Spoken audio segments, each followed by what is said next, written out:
আসসালামু আলাইকুম। চুলায় নর্মাল সিলভারের হাঁড়িতেই আজকে তৈরি করে দেখাবো আটা দিয়ে নরম তুলতুলে পাউরুটির রেসিপি। চুলাতেই যদি এত মজাদার একটি পাউরুটি বাসায় তৈরি করা যায় তাহলে দোকান থেকে আর কিনে খাওয়ার একদমই প্রয়োজন নেই। এত পারফেক্ট একটা পাউরুটি চুলাতে কিভাবে তৈরি করবেন সেটা দেখার জন্য ভিডিওটি কিন্তু প্রথম থেকে শেষ পর্যন্ত দেখতে হবে। আর আমার রেসিপিগুলো যদি আপনাদের ভালো লেগে থাকে তাহলে প্লিজ আমার চ্যানেলটি সাবস্ক্রাইব করে যাবেন, এবং যারা ফেসবুক থেকে দেখছেন তারা প্লিজ আমার পেজটি ফলো করে আমার পাশে থাকবেন আশা করছি। এই পাউরুটি তৈরি করার জন্য প্রথমেই আমি এখানে 1.5 কাপ পরিমাণ আটা নিয়ে নিলাম। আজকের এই পাউরুটিটা কিন্তু আমি আটা দিয়ে তৈরি করব। আর সাথে অ্যাড করছি পরিমাণ মতো লবণ। 1/2 কাপ পরিমাণ গুঁড়া দুধ এখানে অ্যাড করছি। এই গুঁড়া দুধটা দেওয়ার ফলে পাউরুটির স্বাদ কিন্তু দ্বিগুণ বেড়ে যাবে। এখন এখানে অ্যাড করব 2 টেবিল চামচ পরিমাণ চিনি। সাথে দিয়ে দিচ্ছি ইস্ট। আমি এখানে 1.5 চা চামচ পরিমাণ ইস্ট নিয়েছি। 1.5 কাপের জন্য 1.5 চা চামচ পরিমাণ ইস্ট কিন্তু এনাফ। এর চেয়ে বেশি দিলে কিন্তু ইস্টের গন্ধ হবে। ভালো মানের ইস্ট ব্যবহার করলে পাউরুটিতে কখনোই ইস্টের গন্ধ হবে না। এখন আমি এখানে অ্যাড করব ডিম। আমি একটা ডিমের সাদা অংশটা এখানে অ্যাড করছি। আর সাথে দিয়ে দেব হালকা গরম পানি। এখন এখানে দিয়ে দিচ্ছি 2 টেবিল চামচ পরিমাণ সয়াবিন তেল। এখন সব কিছুকে একসাথে খুব ভালোভাবে মিশিয়ে নেব। অল্প অল্প করে পানি দিয়ে এই ডোটা তৈরি করে নিতে হবে। পানি মেশানোর আগে অবশ্যই শুকনো উপকরণগুলোকে কিন্তু হাত দিয়ে ভালোভাবে মিশিয়ে নিতে হবে।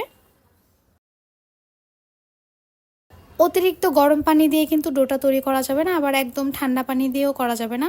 একদম হালকা গরম পানি দিয়ে এই ডোটা তৈরি করে নিতে হবে। ডোটা তৈরি করার এক পর্যায়ে যখন এটা এরকম সফট হয়ে যাবে তখন চারদিকে আমি একটু তেল ব্রাশ করে দেব এবং এটাকে আধা ঘন্টার জন্য রেস্টে রেখে দেব। ডোটাকে খুব ভালোভাবে ঢেকে এটাকে একটা গরম স্থানে আমি রেখে দেব।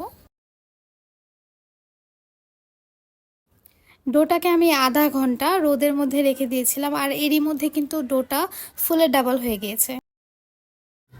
এখন এই ডোটাকে খুব ভালোভাবে হাত দিয়ে ময়ান করে নেব। পাউরুটি তৈরি করার ক্ষেত্রে অবশ্যই ডোটাকে খুব ভালোভাবে ময়ান করে নিতে হবে, এতে করে পাউরুটিটা সফট হবে।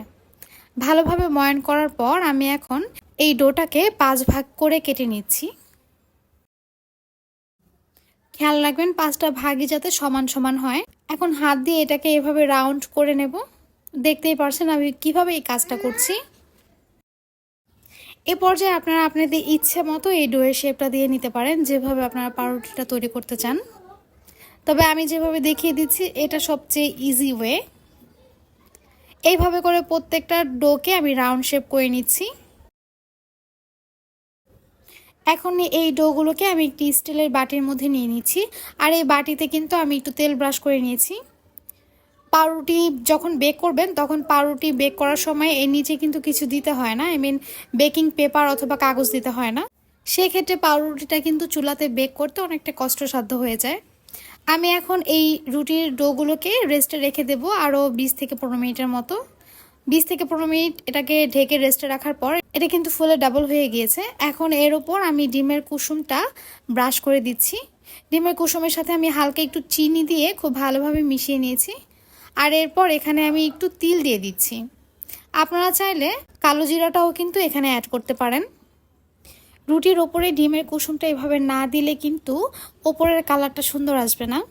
এখন এই পাউরুটিটাকে আমি সিলভারের পাতিলের মধ্যে বেক করে নেব 30 থেকে 35 মিনিটের মতো, এবং চুলার আঁচটা কিন্তু মিডিয়াম টু লোতে থাকে। চুলাতে অলরেডি একটি সিলভারের হাঁড়ি বসিয়ে দিয়েছি আর তার উপর একটি স্ট্যান্ডও কিন্তু বসিয়ে দিয়েছি।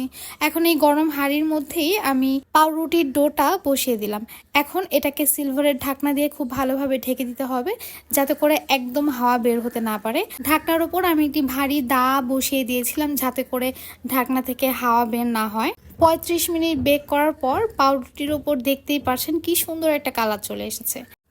এত সুন্দর একটি কালার চলে আসার কারণ হচ্ছে আমি কিন্তু এই 35 মিনিটের মধ্যে একবারও ঢাকনা খুলে চেক করিনি পাউরুটিটা হয়েছে কিনা। আপনারা যখন বারবার চেক করবেন ঢাকনা খুলে, সেই ক্ষেত্রে কিন্তু ভেতর থেকে যেই তাপটা আছে সেটা বের হয়ে যায়, তখন কিন্তু পাউরুটিটা সুন্দরভাবে বেক হতে পারে না। তাই পাউরুটিটা বেক করার সময় বারবার এটাকে চেক করা যাবে না, একদম 30 থেকে 35 মিনিট পর এটাকে চেক করতে হবে, এবং চুলার আঁচটা কিন্তু মিডিয়াম লোতে থাকবে।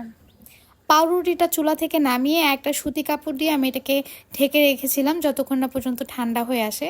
সেই জিনিসটা আমি আর রেকর্ডিং করিনি, তবে আমি আপনাদেরকে বলে দিচ্ছি। আপনারা যদি এই কাজটা না করেন সেক্ষেত্রে পাউরুটিটা কিন্তু হার্ড হয়ে যাবে। ঠান্ডা হয়ে যাওয়ার পর পাউরুটিটা এখন আমি আপনাদেরকে মোল্ড আউট করে দেখাচ্ছি। আমি পাউরুটি আপনাদেরকে একটু ভেঙে দেখাচ্ছি ভেতরটা কতটা পারফেক্ট হয়েছে এবং কতটা সফট হয়েছে। আপনারা অবশ্যই পাউরুটি বেক করার পর এটাকে কিন্তু কাপড় দিয়ে ঢেকে রাখবেন যতক্ষণ না পর্যন্ত ঠান্ডা হয়ে আসে। আশা করছি এই রেসিপিটি আপনাদের সবার খুব ভালো লেগেছে।